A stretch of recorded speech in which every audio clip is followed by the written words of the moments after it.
രമ്യ, നിനക്കൊരു കാര്യം ആ അറിയാമോ? സോഡ കുപ്പി എടുത്ത് കണ്ണിൽ വെക്ക്. ആ താരാ, നീയാണോ? അതെ, നീ തന്നെയാ. ദേ അങ്ങോട്ട് നോക്ക്. നിനക്കൊരു കാര്യം അറിയാമോ? എന്താ മാവാ? നിന്റെ ഭർത്താവിന് വേറൊരു ഭാര്യയുണ്ട്. ഞാൻ കണ്ണോണ്ട് കണ്ടതാ.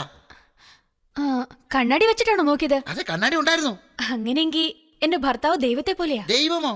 അതെ മാവാ, ശിവന് തന്നെ സെക്കൻഡ് ഫാമിലി ഉണ്ട്, വെങ്കിടാചലപതിക്ക് വരെ സെക്കൻഡ് ഫാമിലി ഉണ്ട്, മുരുകനും 2 ഫാമിലി ഉണ്ട്. ശ്രീകൃഷ്ണന്റെ കാര്യം പിന്നെ പറയാ വേണ്ട. ഇവരെല്ലാം ദൈവമായിരിക്കുമ്പോ എന്റെ ഭർത്താവും ദൈവമല്ലേ? എടാ ചന്ദ്ര, എന്റെ തോന്നിവാസം കൊണ്ട് ഞാൻ കുടിച്ചു ഒന്നും എന്റെ തലക്ക് പിടിക്കുന്നില്ലടാ.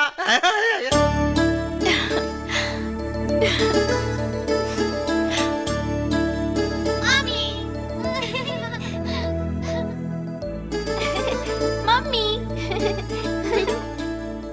കണ്ണ് കിട്ടരുതേ.